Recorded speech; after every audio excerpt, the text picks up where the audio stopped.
Well, Election Day has arrived and voters in New Orleans are deciding who will be their next mayor. This is footage from a short time ago as Mayor Cantrell cast her ballot. Her re-election bid has drawn 13 challengers, many of whom have campaigned against the various restrictions she put in place during the pandemic. According to our partners at the Times-Picayune New Orleans Advocate, none of those 13 challengers have strong bases of support or fundraising.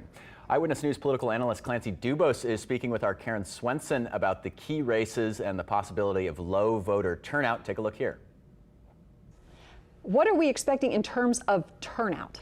Well, there are a few people in the state who really track this thing well, and they're all predicting somewhere around 80 to 85,000 votes to be cast, which is somewhere around 33 to 35%, which is pretty much what we've had in the last 3 or 4 election cycles. That's low overall. At the same time, I'm kind of surprised that it's not predicted to be even lower given COVID and Ida. Yeah, but I think people in Orleans Parish were not as hard hit with Ida, and whatever impact COVID is having, it's diminished, but it's still there among some people. And I think the biggest impact of COVID is that it drove more people to vote early or to vote by mail, especially people 65 and over who qualify automatically to vote by mail. All right, let's talk about the Orleans Parish races. Obviously, the mayor going for a re-election. Someone just asked me this. Do you think things would look different if qualifying happened after Ida?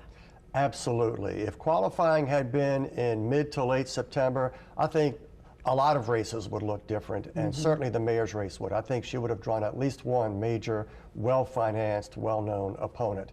To win, she needs 50% plus one. Exactly. To have somewhat of a mandate or momentum going into it, you're thinking she needs 55 at least. I think a mandate would be 58% or above. 55 and above is sort of, it's a comfortable win. It's not an overwhelming mandate. I think no matter what, she's going to call it a mandate, but then she's going to run smack dab into the next city council. And let's talk about that, because the city council is going to look very, very different. Even the returning faces are going to look and act different in the second term, because some of them want to run for mayor, and you don't run for mayor in an open race by being palsy with the outgoing mayor, because even the best of our mayors kind of wear out their welcome. Voters just get tired of the same mayor after 8 years, and they look for something or someone different. So I predicted all along, even before qualifying, that LaToya Cantrell was going to have a tough time with this new council. And let's start with the at-large races. Helena Moreno is expected to win pretty handily in the at-large Division I race. And she wants to run for mayor. That's very obvious, and she doesn't hide that fact. In the at-large Division II race, you have 4 candidates, and that's been a real topsy-turvy race.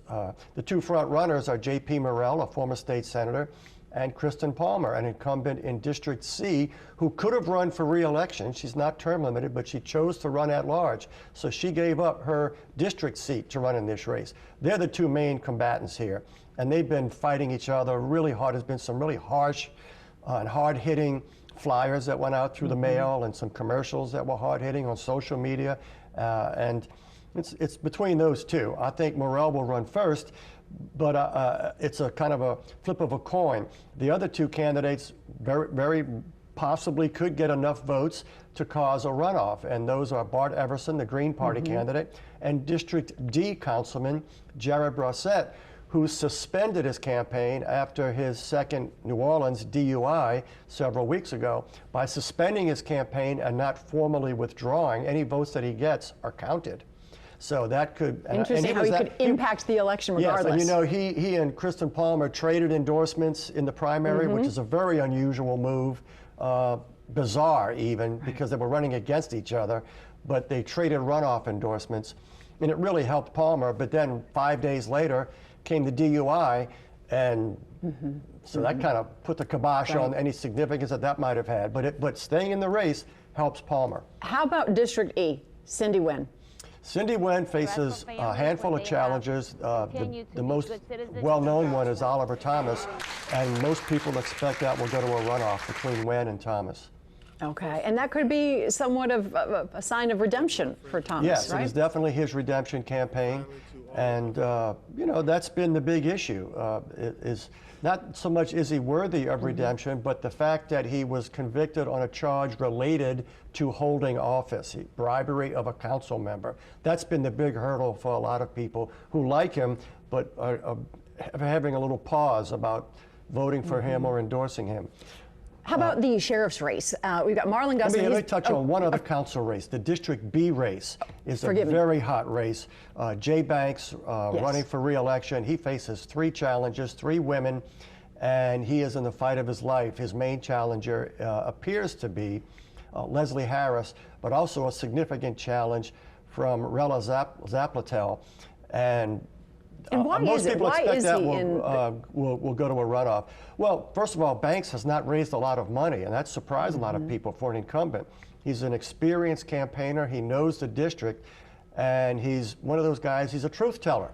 And sometimes that can get you in trouble. But that's a district, it's the most compact of all the districts. It's Central City, the Warehouse District. It's basically Canal Street up through the Lower Garden District, the Garden District, Central City, Holly Grove and the Xavier University area, back of town, Broadmoor.